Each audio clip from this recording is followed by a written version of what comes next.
This video is brought to you by PrizePicks. So after I wrapped up my video talking about the Browns and where they are and what the second preseason game says about them and talking about Deshaun Watson's performance and how that might change the plans of the Browns going forward, Deshaun Watson, while I was doing that, was at the press conference. And I'm assuming, nobody's dumb enough to say anything crazy at one of these press conferences, right? Todd's going to get out there and say, I got to watch the film. And these guys, they had some good moments. We got to be better here or there, right? Just the normal coach speaking that, Deshaun was going to go out there and say, this isn't something that's a big deal, this, that, the third, just normal answers. No, that's not what happened. What happened is that Deshaun is doing his best to test how far he can push how much this fan base does not like him before the team can't play him anymore. Why am I saying that? We'll get to that, but first I got to thank my sponsor, PrizePicks. PrizePicks is America's #1 sports pick app. The app is really easy to use for player picks. Just pick more or less on a few player stats and lock in your lineup. That's it. Rather just pick teams, PrizePicks has that now too. Just pick the winner, spread, or total in any game or fight. PrizePicks is available in most states, including California, Texas, and Florida. Plus, you can even follow me on the app at Quen_C. Tell my picks, one click, and follow your friends too. Best of all, play your first $5 and get $150 in lineups if you win. Just use the promo code HMA when you sign up. That's right. PrizePicks just switched up their offer, so there's no better time to join. Lock in and win with that first lineup. That's code HMA at sign up to get $150 in bonus lineups if you win with your first $5 or up lineup. So Deshaun Watson went to the podium, and I'm just going to play these clips back to back here. It's about 3 minutes worth of clips. Here you go. I don't know. The only time I feel that energy is when I'm in the stadium or it's on social media. Like I mentioned before, when I'm in public, no one's mentioned anything. So I think that's the only time those people that's holding it in is trying to, disrupt the energy. You know what I'm saying? Because this is a social media, players can't respond back.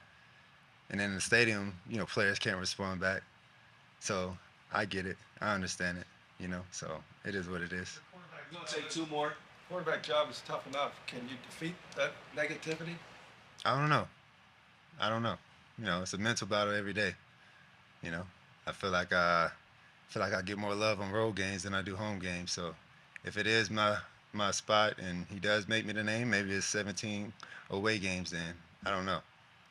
What about the fact that you guys do have your first 2 are on the road, your first 6 of 9 are on the road? If you win the job, might that work in your favor? Again, I'm not sure. I don't know.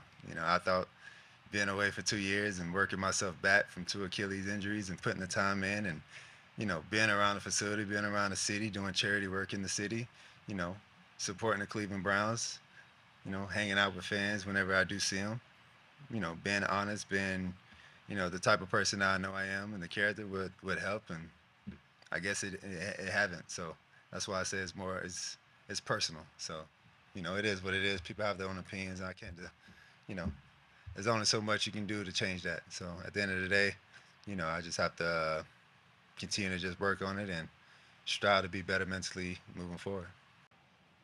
I didn't have no reaction. I think the biggest thing is, I think you guys know too, and I think the whole world knows. It has nothing to do about the performance. It's a little bit personal than that. So, I think it's a disrespectful thing. So, yeah, I'm gonna keep whatever I feel with me and my family internally on how I feel about that, and yeah, just move on.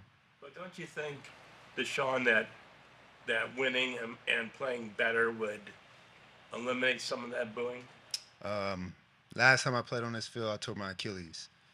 And that same fan base, they cheered when I got hurt. So does that have to do with What does that have to do with anything about performance? When a person get hurt, especially for your own city, and they cheer, Does any of that make you regret coming here? no, I don't regret anything in my life. I think the Lord put me through situations for a reason, so I don't regret anything at all. But you know, I had different thoughts on how it was going to be, but it is what it is. Um, sometimes the tables turn, and I'm patient enough because I'm a child of God to wait for that time to change. So I'm not tripping on it. I'm not tripping on it. There's so much in those 3 minutes to start with, right? You can start with the fact that apparently he regrets nothing. All the things on his name, his level of play over the last 5 years, there's nothing he regrets. Not one regret in there. Okay?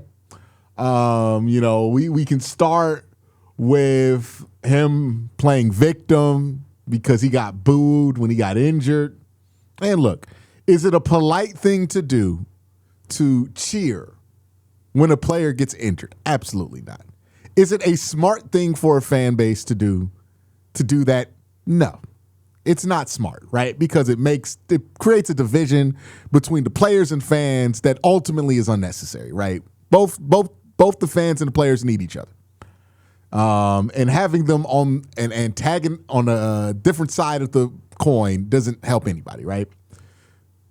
But does anybody feel bad that Deshaun Watson got cheered when that happened? No. Nobody feels bad, right? Like, I guess some people feel bad, but most people don't feel bad. They think it's just not a polite thing to have done to somebody.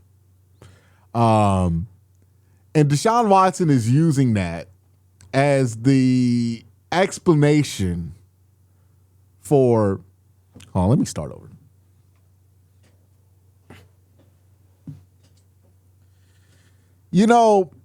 This right here is why Deshaun Watson never had a chance to be successful after the 30-plus allegations of sexual assault and harassment that he has on his name came out.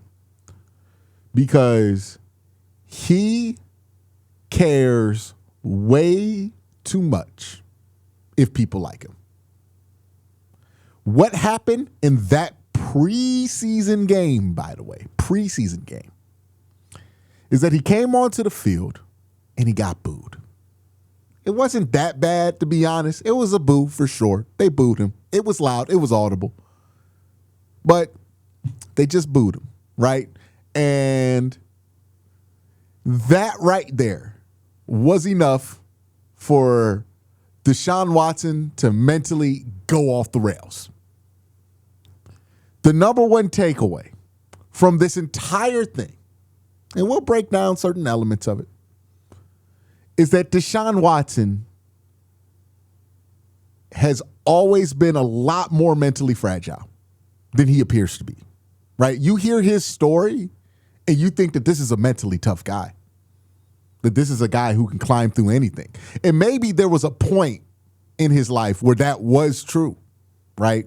You hear the story about his upbringing and everything about his life up until about 2018 is pretty inspirational, right? But this version of Deshaun Watson that we're getting, he doesn't have what it takes to ever be successful in Cleveland. He's too fragile, both physically and mentally. Because all it took for his play to go off the rails was for him to get booed a little. We can get into everything else that's said, but everything he said in that press conference, how he reacted to it, it made it very clear to me that the reason he looked like that in this game, but in the first preseason game on the road, he did not look like that, is because the home fans booed him. That's why he looked like that. He is making it very clear. He even says, I feel like I get more love on the road than at home. Because we know you. We live with you. You a visitor on the road. They don't deal with you. We deal with you. Of course it feel better on the road. It feel better when you on the road. I digress. But he made it very clear why it is that he looked like that. Despite the fact that he was playing third string preseason players, despite the fact that he is a NFL veteran quarterback, the fans booed him a little bit. And, oh my God, he turned into a shell of a man. He is fragile. If not physically, which he is at this point of his career, mentally fragile. He's proving it.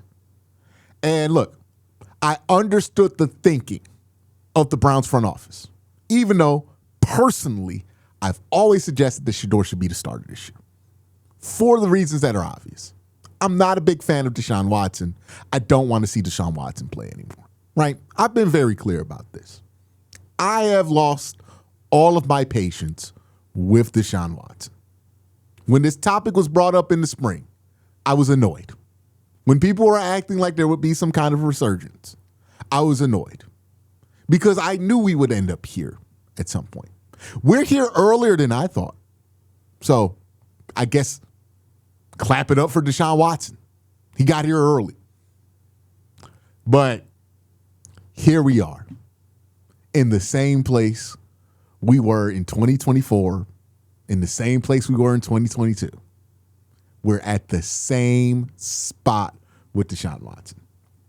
During that press conference, not only did Deshaun Watson demonstrate that he is a mentally fragile guy, that he just does not have it in the way, right? Again, all it took for Deshaun Watson to be knocked off his game was getting booed. A little bit of jeering. Oh, they're not happy to see you. That's it. I mean, like, Dylan Gabriel got booed for less reasons than Deshaun Watson got booed. And Dylan Gabriel handled that a million times better than Deshaun Watson. Right? Fans went out there, booed Dylan Gabriel for no reason. Like, unlike with Deshaun Watson, where you're like, hey, you have to understand everything that's going on, like why that would happen. There's really no good reason Dylan Gabriel got booed. And he got booed. He went out there. He played. He didn't look rattled. He wasn't good, but he wasn't rattled. Deshaun Watson was worse than Dylan Gabriel, despite the fact that he's a veteran quarterback. And the reason he was worse wasn't because he wasn't healthy. It wasn't because the offense wasn't right. It's because the fans booed him a little bit. Fragile. Mentally fragile. Too fragile to be successful in the NFL anymore. Because if he can't handle that, how is he going to handle the pressure of being the quarterback of a winning team? He ain't got it no more. He don't got it. He's telling you he doesn't have it. He's cooked. He's done. That's what he's telling you. He spent this whole press conference making it very clear that he has nothing to offer. He doesn't have, like, and also keep in mind, this is the veteran. This is the veteran quarterback. This is one of the veteran players on the team. Do you want this guy leading the locker room discussion? Do you want this guy telling your fans or your quarterbacks how to handle certain things? What they got to learn from him? He's got nothing to offer anymore. He's cooked. He's done. Anyways. So not only did he demonstrate that he was fragile mentally, he also demonstrated that he's learned a sum total of nothing. Now, when I talked with my guy, Brandon Jackson, right, we were talking about this with Brandon Jackson. And my biggest criticism of Deshaun Watson was that through 5 years here in Cleveland, he has not demonstrated much growth as a person when it comes to the subject of why people might boo him, both because of his play on the field and because of what he's done off the field, which is warranted in both cases. He has not demonstrated enough growth there, enough realization. There were a couple of quotes during camp that made me think, oh, well, maybe he's had that. This press conference made me very clear. He regrets nothing. He doesn't think he's done anything wrong. He thinks that everything wrong that's happened over the last 5 years has been done to him.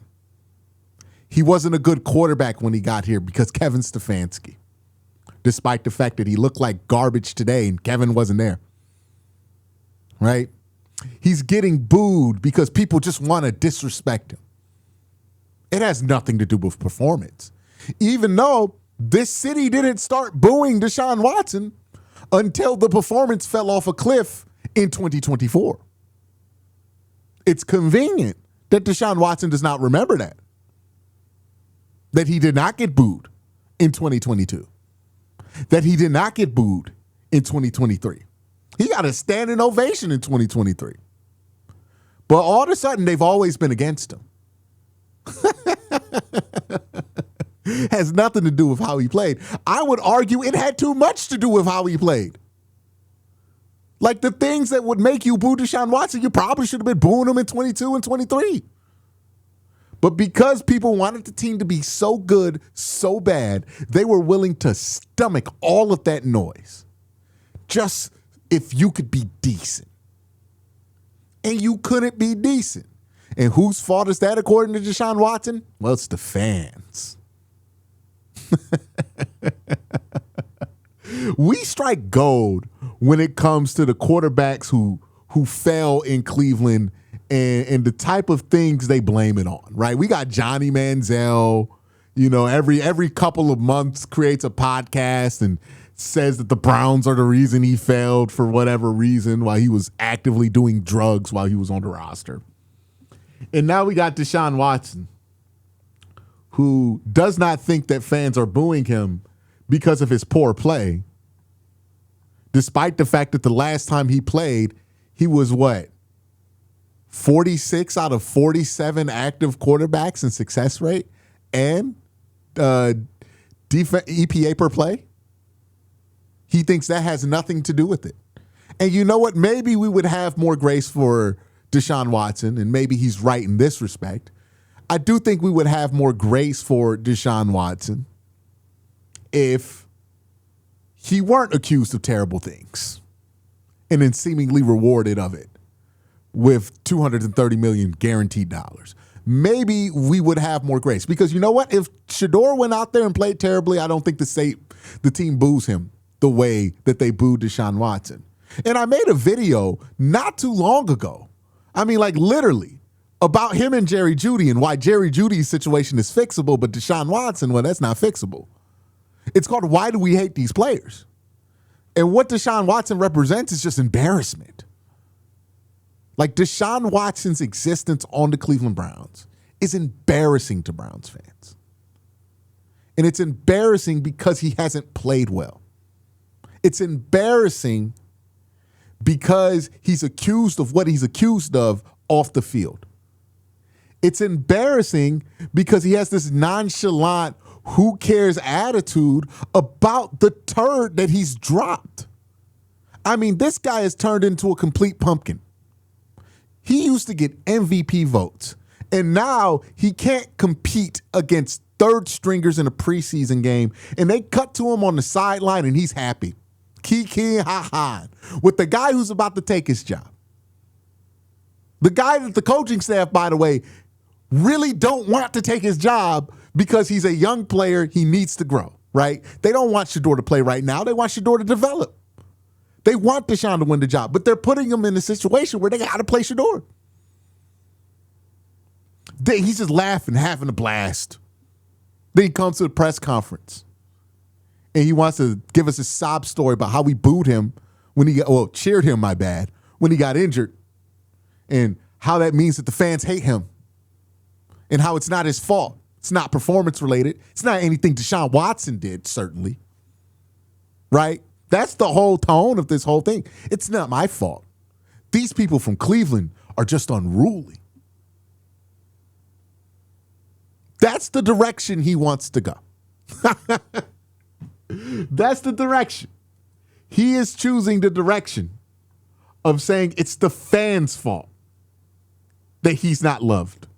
It's the fans' fault why he can't be successful. It's the fans' fault why he can't live up to a $230 million guaranteed contract. It's the fans' fault why he can't play better in the third quarter of a preseason game versus people who will be playing for the Columbus Aviators in like 3 months. It's the fans' fault. It's everybody else's fault. When is it going to be Deshaun Watson's fault? I've been waiting for like 5 years for him to take blame for something. For something. It's always somebody else. It's never Deshaun. I'm not waiting anymore for that version of Deshaun Watson to walk through. He has told us he's not changing. He is who he is, and this is who he is. So all we have to do as Browns fans is just wait it out. Because we're going to be here longer than Deshaun Watson. Deshaun Watson has 200 days left as a Cleveland Brown. He will be gone before the end of next year. Pretty much guaranteed. Talking about, oh, yeah, I would sign an extension here. Are you serious? Are you serious? You'd be happy to be in the league again. Like, this is it. That's the one solace we could take away. In 200 days, Deshaun Watson will not be in the NFL anymore. Because who wants this guy? You know, the only thing he had to the table is that he's a veteran quarterback. And then he goes into the press conference and makes a bad situation nuclear. Nuclear. Because he's openly antagonized the fans. He's not just said, oh, man, it stinks to get booed. He said, it stinks to get booed and the fans are bad people for booing me. How dare they boo me? I'm shocked at, like, and it's hard to shock me when it comes to Deshaun Watson. I have not been on the positive side of Deshaun Watson discourse. Some of his supporters who are still left somehow, they will tell you. And I'm shocked. Okay.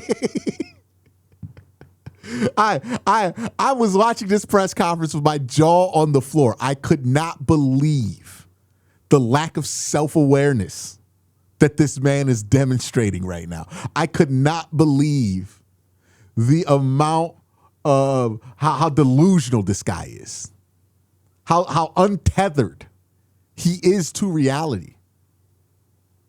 Like, this is insane. This is the dude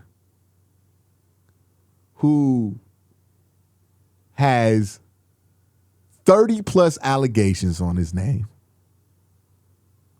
This is the dude who got rewarded with a $230 million contract. This is the dude who's played 17 games over 5 seasons. This is the dude who's played some of the worst quarterback play we've seen in 2024. And he's baffled that we boo him. He can't believe it. And he brings up some charity work that he's done, and he thought that would be enough to change his reputation in Cleveland. Some charity work. Again, think about the scope of what's on his name. And he thought charity work, doing a couple of charity appearances. And look, I appreciate it, and I'm sure the people who were the recipients of that charity work will defend him. And I'm not going to really have any smoke for that, right? You did some charity work. Cool. But you just exposed yourself because you just brought up that you did that charity work to be a shield for criticism for you, right? Like, you didn't, if you were doing that charity work out the kindness of your heart and for not, you wouldn't bring it up in a situation like this, because the number one thing you would not want to do is poison the intention or the perception of the intention of that charity work. You would leave that charity work out of this situation. But the fact that you brought it up to defend yourself and make yourself more of a victim in your eyes, it brings whole of why you were doing it. You thought that charity work would make people like you again. You thought that charity work would make people forget about them cases. You thought that charity work would make people forget about how bad you've been on the football field. And that's just not how any of this works. We can appreciate the charity work for what it is. Keep it a bean. Shador does more. And Shador does really good charity work too. And we always say, hey, we appreciate that. But when it comes to evaluating him as quarterback, that has nothing to do with it. When it comes to talking about what's best for the Browns, the charity work has nothing to do with it. And to Shador's credit, Shador has never used his charity work as a shield. He doesn't really even bring it up in the press conferences unless he's asked about it. You know, if he's getting criticized, he doesn't say, yeah, I do all this charity. I don't know why people criticize me.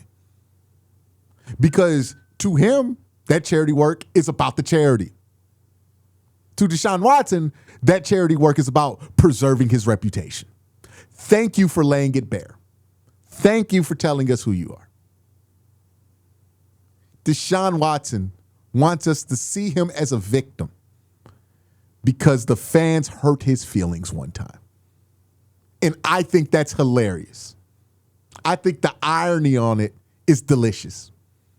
That Deshaun Watson is demanding an apology. That Deshaun Watson, he got his feelings hurt and he must have recompense. That's the guy who wants you to feel bad for him, who wants you to feel pity for him. This is the guy who has refused to see any of his current situations through the lens of empathy through his alleged victims. That's the guy who is demanding that you see this through his perspective and have that empathy for him. Tells you everything you need to know, at least for me. Look, I try to be professional on this channel, and I'll try to remain to be professional. But I don't like this man. I have no love for him. I am counting down the days until this dude is not on the team anymore. And I've never said that about anybody who's played for the Cleveland Browns. Hell, most of the time, I get accused of being too empathetic to the people that the fans don't like, right? I be sitting here like, yeah, man, y'all got to give Jerry Jeudy a break. Or with Jed Wills, I was asking y'all to give Jed Wills a break. I am usually willing to be empathetic, willing to see it one way with the players when fans are being, fans to those players. I can't get there with Deshaun Watson. There was a point where I was trying to be empathetic, see it through Deshaun Watson's lens. I can't do it anymore. I can't even attempt it anymore. All I can do is evaluate what I see on the field and count down the days until he's gone. I'm over it. I hope the Browns don't play him at all this year. I would rather see Shador Sanders and Dylan Gabriel. I don't care if they throw 1 million interceptions in this. I'm over it. I'm done with it. I don't want to hear about him no more. I know they were trying to give him the starting job. We'll see if they still follow through with that. But if he gets the starting job, the quicker he gets benched, the better. I'm just done with this entire experience. I'm tired of the whining from Deshaun Watson. I'm tired of the victimhood that Deshaun Watson has. I'm tired of the glaring demonstrations of a lack of any kind of self-evaluation about how he ended up in Cleveland. I'm done. I'm counting down the days until it's financially beneficial for the Browns to cut you, and I'm ready to move on. And for the Browns, by the way, y'all are playing with fire. Okay? This is not the kind of city where you can antagonize the fan base and then have that guy start. If you think it's gotten ugly That has been largely unprovoked, right? Browns fans have booed him largely unprovoked. Now they got a reason to not like him. So if you thought it was ugly today, imagine if we 0-3 at home for the home opener and he stinks it up. You're playing with fire. You played with fire last time and he got booed when he got cheered when he got injured. And now they might throw a parade if he gets injured again. I'm not even joking. Like, why are you playing with fire? Organization put these fans in an awful situation. And then now we got one of the players saying that the fans are the bad people. Okay. Sure, man. I'm over it. I'm done with it, dog. I'm done with the awful quarterback play. I'm done with the guy's a person. Just move on. Start the clock. 200 days until we're done with it. You have no idea how genuinely sorry I am that Deshaun Watson didn't turn out to be what you wanted him to be. He didn't turn out to be what any of us wanted him to be when we welcomed him back into this business, gave him a second chance in the greatest sport in the world. It just didn't work out. I have zero sympathy for Deshaun Watson. That is because Deshaun Watson. fragile ego, fragile body, weak mind, weak spirit.